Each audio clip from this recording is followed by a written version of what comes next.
For thousands of years, we've been under the impression that the Bible was intended to be taken seriously. Finally, a new translation that changes all of that. This is Oh My God, What the Fuck Bible! Reach out, touch faith. Welcome to Chapter 7 of Oh My God, What the Fuck Bible with me, David Tuckman. In each episode of this monthly podcast, a special guest joins me and tries to read my own personal translation of the Old Testament from the original Hebrew. Today is Monday, April 15th in 2013, and we are coming to you live from New York City's Parkside Lounge. Tonight is Yom HaAtzmaut, Israeli Independence Day, however you feel about that. So that's an interesting thing. In the past week, last Monday, the 8th, I posted a BuzzFeed on the internet to promote this show. It was called 11 Surprising Bible Passages, and it was sort of a brief version of the show. Just some weird translations or weird things that you might not know are in the first 6 chapters, according to me, of the Old Testament. It didn't quite explode on BuzzFeed. As of today, it got 500 views, which is pretty big, but I think it can get more. Thank you, everyone who shared it. If you still haven't shared it, if you still haven't looked at it, you can go on to OMGWTFBIBLE.com, and it'll link right there, and post it on your Facebook, tweet it, share it all over the world, share this podcast with people because you're listening to it and it's fun and you like it. Are you guys ready to meet your guest? That's right. Now this guy is a friend of mine for a very long time. He is a UX designer by day and a cartoonist and illustrator by night. Please give it up for Lonnie Mann. Hey everybody. How you doing, Lonnie? I'm really great. How are you? Lonnie, what's UX? UX is user experience. That's Okay. what it stands for, and it's pretty much planning for websites. Okay, interesting. What's cartoonist/illustrating? Well, I am currently working on a comic about my trip to Iceland I took last December. It's a comic travelogue, and it posts twice weekly on the internet at lonniecomics.com. Oh, cool. Okay. Yeah. So I'm going to ask you some questions that I usually ask all of my guests, just so that the audience gets an idea who you are and what you bring to the weirdness that we're about to read. Is that okay? That is great. Cool. So I know you from high school. I've known you for a while, but nobody who's listening knows you. Can you tell us a little bit something about your background in religion and in the Bible? Absolutely. Well, as you said, I went to high school with you, which means that I attended Orthodox Jewish all-boys yeshiva high school. I was in that environment from preschool until I went to college, at which point I traveled from New York to Arizona and attended a total geek school where I wanted to major in video game design. So my childhood was very heavily steeped in Orthodox Judaism. Are you religious now? Absolutely not. I Awesome. am proud to say that I am 100% atheist at this point. 100%. 110%. I don't know if even Richard Dawkins is 100% atheist. I think he's probably even more than that, Okay. actually. So what made you drift away from this thing? What don't you like about it if you're so atheist? Gosh, we don't have so much time, David. Okay, pick one thing, one very quick thing. Bigotry. Okay. Cool, we'll get to that in this chapter, I think. We sure will. Yeah, it's going to be great.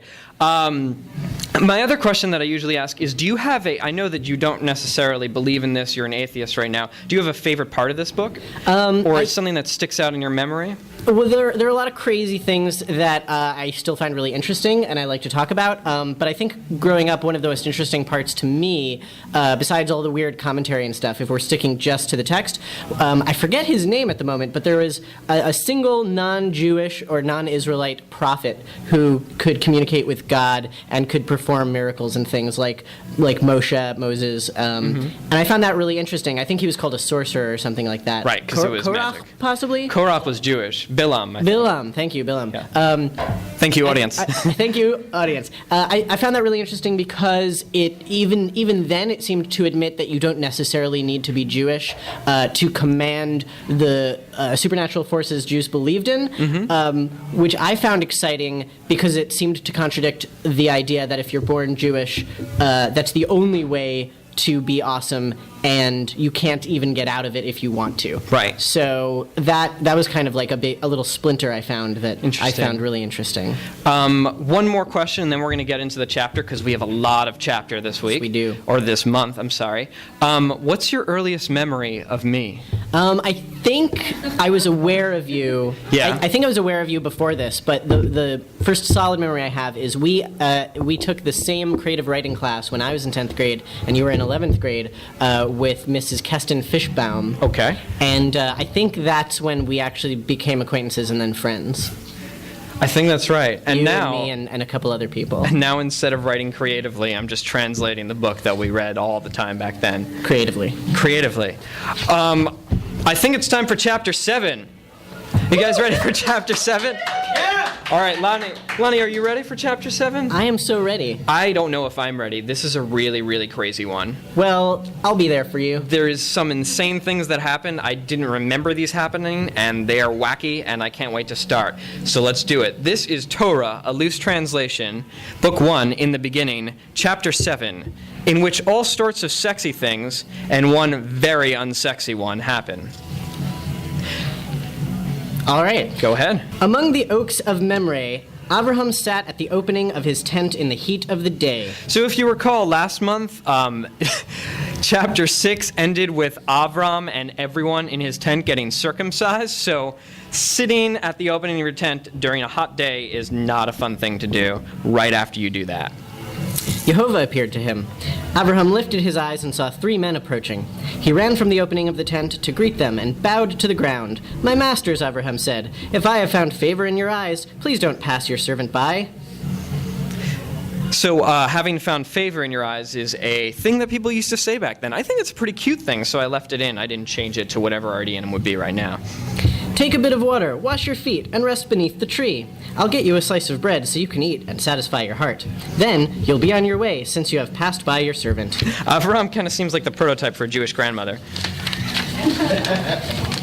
"We will do as you have described," they That said. is weirdly robotic. Thank you, people. "We will do as you have described."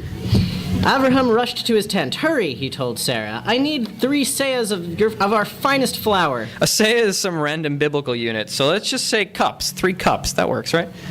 "Knead and make cakes." Avram just offered slices of bread to these guys and is now commanding his wife to make 3 cakes. He's definitely Jewish. Abraham ran to the cattle. He chose a tender, good calf and gave it to a servant boy, who quickly started preparing it. Then he took butter, milk, and the prepared calf and set them before the men. That calf got butchered really, really fast. Also, super not kosher. Yeah, well, As they ate under the tree, he stood by, watching over them. definitely a Jewish grandmother.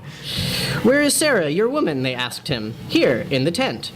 "I will surely return to you," they said, "as I live my life." As I live my life, again, a weird cryptic phrase. Typically it's translated as in 1 year, so they will return in 1 year. Rashi says that it means that, but I'm just going to leave it as I live my life, because who cares? "Then a son will be born to Sarah, your woman." Sarah heard him through the opening in the tent, which was just to his back. She was very old, getting quite on in years, and no longer experienced the path of woman. And Flo had left for good. Blood wasn't coming out of her anymore. Menopause. "I'm already withered," she laughed to herself. Ugh. "And now I'll experience joy with my old-ass man?" "Why did Sarah just laugh?" Jehovah asked Abraham. So Jehovah interrupted the meal. This was probably very, very weird for the guests that God just started talking to their host. It's like, it's bad enough when the telephone rings and it's people calling in for Yeah, dinner. but just a disembodied voice speaking in the middle. You can't hang up on God. No. No. "And ask if she would indeed have a child now that she is so fucking old." Why is God asking this? How is Avram supposed to know? He's outside watching some strangers eat like a creep, and he doesn't read minds. Is that too wondrous for Jehovah to do? Everyone always hated when Jehovah started talking in the third person. "In time I shall return, and Sarah shall have a son." The men got up and faced Sodom wards. Abraham walked with them to see them off. "Should I hide what I'm about to do from Abraham?" Jehovah said. Keep going. All right. Abraham will be made into a great big nation that will be blessed by all the other nations of the land. I have chosen him so that he can command his children and his homes after him in guarding the way of Jehovah, to be charitable and just, so that I, Jehovah, will bring to Abraham all that stuff I told him about. The land of Israel and all that nonsense. The whales of Sodom and Amorah are crazy loud, Jehovah said, because their many, many sins weigh heavily indeed. Usually you hear Gomorrah. I'm translating it as Amorah. The first letter of the word in Hebrew is an ayin, which is pronounced with a guttural G by more traditional speakers. But since nobody knows how to do that, I'll try to do it right now. I will probably fail. It's Gomorrah, Gomorrah. I think I did it. But we just translate it as Gomorrah because who the hell wants to do that? I'll just go down and see. If they're really as bad as the screams I hear, they're done. If not, I'll know. The men took off towards Sodom, and Abraham kept standing there in front of Jehovah. Abraham confronted Jehovah. Will you wipe out the righteous with the evil, he asked. Wait, so Avram heard all that? That's awkward. Super awkward. Yeah. Maybe there are 50 righteous folk in the city. Yeah, you ever think of that? Omniscient God? Would you still destroy it? Wouldn't you spare it for the 50 innocents within it?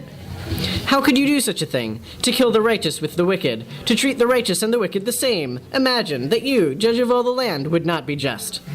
If I find 50 righteous people in the city of Sodom, Jehovah said, I'll spare the entire place on their behalf. I know I speak to my Lord and Master, Abraham answered, and I am just dust and ash. Avram sure knows how to butter up God.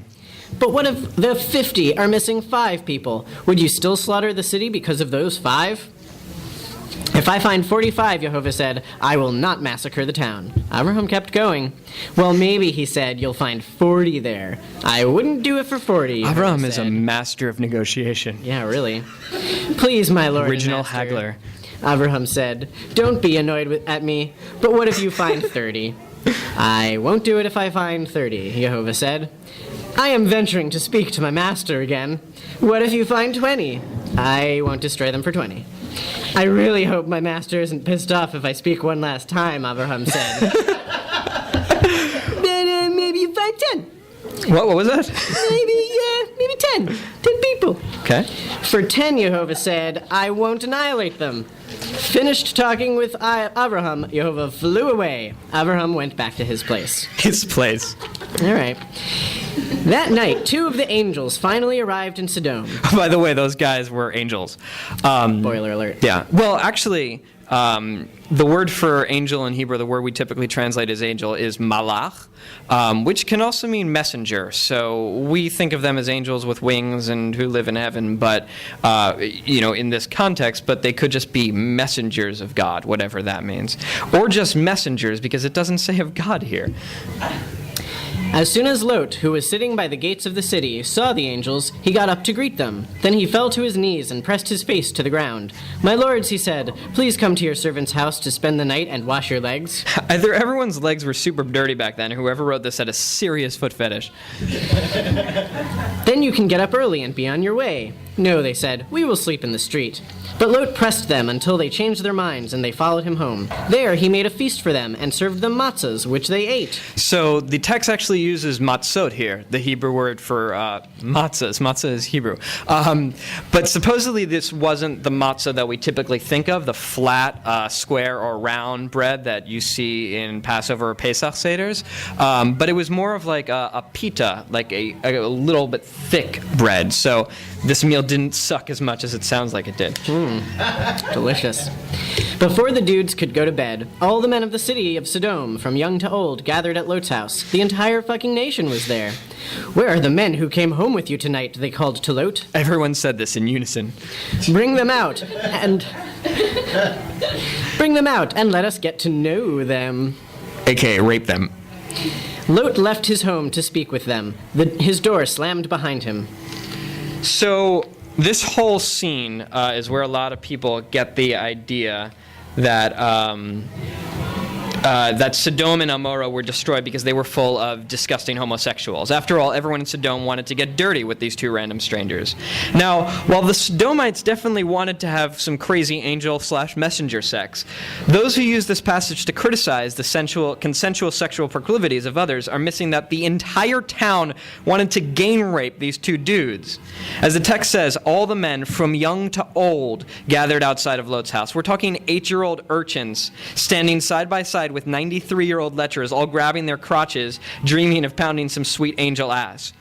Sodom and Amorah weren't destroyed because they were gay. They were destroyed because they were rape-crazed lunatics. Please, my brothers, he said, don't rape these men. I have 2 virgin daughters. Rape them. Lot, you suck. Just do not do a thing to these 2 men. They have called on me for protection. Oh, snap, they said. This guy comes here as a stranger, and now he thinks he can judge us. We're going to do him worse than we'll do them.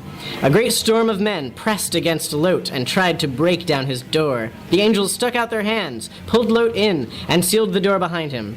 Suddenly, all the people at Lot's door, young and old, were struck blind and couldn't find the entrance.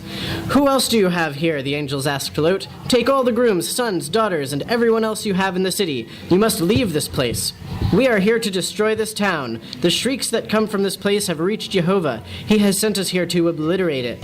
Lot went to the grooms who had taken his daughters. Lot apparently had a bunch of daughters beyond the 2 virgins, which is probably why he was so willing to toss them out to the rape crowd. Yeah, I mean, I guess they weren't his property anymore, so, No. Get up, he said. We've got to get out of here. God's going to destroy the city. But they just thought he was joking.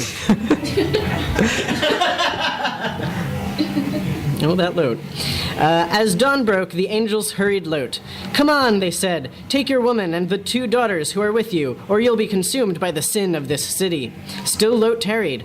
The men grabbed his hand and the hands of his woman and the 2 daughters, and, with God's pity upon him, pulled them out of the city. Lot is dumb. Run for your lives, they said, once they'd evacuated Lot's family. Don't look back, and don't stay anywhere in the plain. Get to the hills as fast as you can, or you will be swept up in the destruction. I cannot, my lords, Lot said. I am glad that I, your servant, have found favor in your eyes. There it is again. Isn't it cute? I just love the way that sounds. You've done a great kindness to me by saving my soul, but I am not able to make it to the hills. The danger will catch up to me, and I will die. You don't understand, Lot, Jehovah said. I am the danger.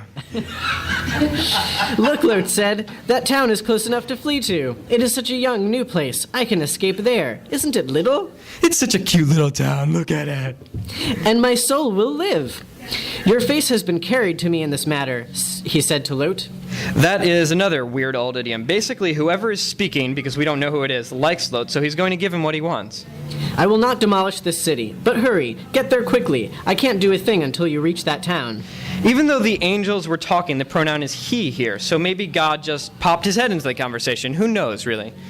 For this reason, that city is now called Zoar, which means youthful or young. The sun erupted across the land, and Lot arrived at Zoar. God rained sulfur and fire upon Sodom and Amorah, bringing destruction from the sky. He totally annihilated them, wiping out the entire plain, all its inhabitants, and any vegetation. Lot's woman looked back, and she became a pillar of salt. So, really, everything God's done up to this point has been pretty normal deity-wise. He created the world, sent floods, demanded Abraham cut a part of his dick off, and poured fire and sulfur down on a misbehaving city. But this just feels kind of jammed in here. Like the writers were stuck at work late one night and needed to get rid of Lot's wife somehow and just use the first thing they saw. She turned into a Chinese food container. No, it's salt! Abraham got up early that morning and went to the place where he'd stood before the face of Jehovah. He turned to face Sodom, Amorah, and all the land of the plain. Like from a furnace, smoke rose from the plain. And all of that was how Jehovah, as he was destroying the cities of the plain, remembered Abraham and sent Lot away in the midst of the destruction of the cities in which he lived. Lot left Zoar with his 2 daughters and went to the mountain. He was scared to live in Zoar, so he decided to live in a cave with his 2 virgin daughters. Yeah, there's no explanation for this. Our father is quite old, and there is no man on earth to come to us and teach us the ways of the world. What is she talking about? The older daughter said to the younger one. They were just in a city half a verse ago. Let us get our father drunk on wine and do penis things with him. Then we will continue life with our father's seed. This is not the next logical step. Like, first it's let's get to some high ground and just double check to make sure the world isn't over before let's fuck her dad. That night, they made their father drink wine, and his elder daughter made love to him. He had no idea when she laid down or when she got up. Keep going. Last night, I rode Dad's cock, the older daughter told the younger one later. Later, not while it happened. Thanks for pointing that out, Bible. Yeah, that'd be awkward.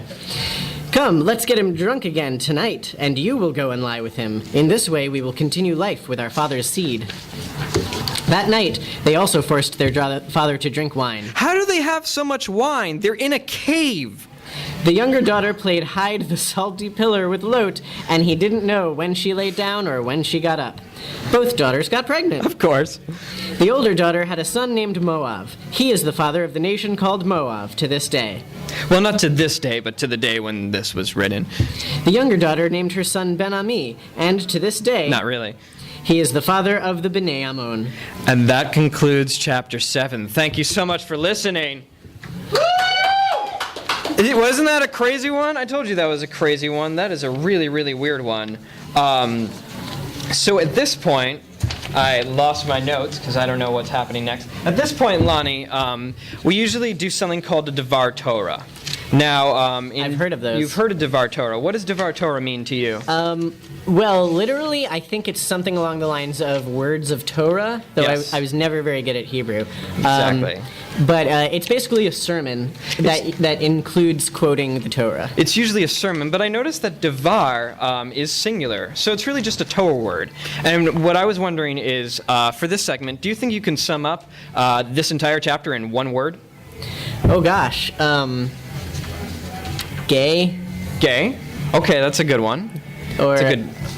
cray. Cray? Gay Yeah, cray. I like that. Totes cray. I'm going to allow you to have a second Torah word for this one. My Torah word is rape. Yeah, no, that's a good one. That's germane. Yeah, I think so. Yeah. Do you have any final thoughts about this chapter? Anything that stood out to you? Oh, I thought of another word. Okay. Incest. Yes, definitely incest. Yeah. That's a word that describes this chapter. Yeah, I think that's pretty much. None of it makes any sense. No. Well, what I find interesting is that the morality of rape, the morality of rape in this chapter is pretty interesting to me, because on the one hand you have the entire cities of Sodom and Amorah, who band together to rape two men, and they're destroyed because they're a bunch of crazy, awful, homosexual rapists. Right. And then you have the two daughters of Lot, who for some reason believe that the world is over and rape their father. They get him drunk and then, presumably not without consent, have sex with him. And that's great. Yeah, no, that's cool. I feel like I remember hearing about commentators that did say that was really not okay and they got punished for it, but I don't remember any specifics at this time. Right, but I mean, if we're going based on the text... Their city didn't get destroyed. Their cave wasn't destroyed. God didn't destroy them. They didn't turn into pillars. They were presumably the innocents that God saved from the city. Apparently. Yeah. Yeah. So that's sexism. That's my final thought on this, yeah. Yeah. That's just crazy weird, Is that sexism? Yeah, that's sexism. Yeah, I'd say so. Okay. It's a double standard. Well, how did you enjoy Chapter 7? What do you think? Despite the fact that, gay people are disparagingly referred to as sodomites, and this is why. Which is crazy, because it should really just be used for gay rapists. Right, well, it should be used for, gang rapists or something. The thing is, whenever the various parshas would come up every week, the portions of Torah, and I would read through them in shul, in the synagogue, the ones that really caused me the most dismay when they would come up every year were not this chapter, but the ones where it specifically said, man shall not lay with another man, he will kill him, their death will be upon them, etc., etc. Yeah. That's what really caused issue for me. This I didn't take personally, because it was about a whole nutso plain village. Yeah. of crazy people. Yeah. So I was like, oh well, that's a different story. Yeah. Yeah. Do you want to say why you would have taken it personally? Well, just because of the gay thing. Oh, okay. Being a gay. Being a gay. Okay. Being a gay. Well, then it's very appropriate that you read this one. Super It is. perps. Yeah. Well, that's it. Do you have anything to plug before we close out the show? Sure. Well, You talked about your comic at the top. Yeah, as you mentioned before, I do comics and illustrations and things. And if you would like to check out my comics, you can do so at lonniecomics.com. That's LONNIE comics.com. And I post every Monday and Friday, and then sometimes in between. And thank you, Lonnie. If you enjoyed the show, go check us out online. We're at facebook.com/OMGBible. We're on Twitter at OMGWTFBIBLE.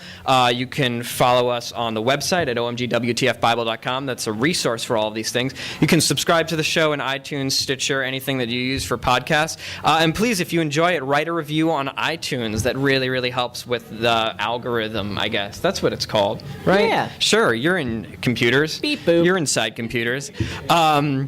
If you are interested in me, I'm on Facebook at This Is David Tuckman. That's DAVIDTUCHMAN. At Twitter, David_Tuckman. And I'm also performing. When this comes out, it's going to be. Oh, I had the date written down, and I lost the piece of paper.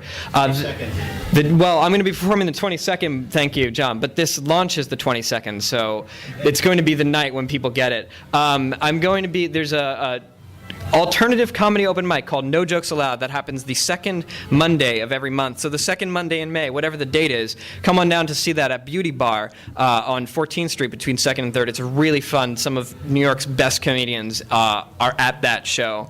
And me. And I when I say best comedians, I'm not using hyperbole. I feel really privileged to be able to see that show every month. Thank you all so much for coming. I want to thank the Parkside Lounge for having us. I want to thank, I want to thank our audience for being here tonight, for making it out to show up. I want to thank everyone for listening. I want to thank Megan, our waitress. Thank you, Lonnie, for being here and being our guest tonight. Thank you. And if this month's episode sounded a little better than they usually do, that's because of John Passaro, our brand new audio engineer, who's been helping me make it sound great. So thank you, John. Thank you so much. That's our show. Please be sure to tune in for Chapter 8, because next month in the Bible, God gives Abraham a son and then asks for it back.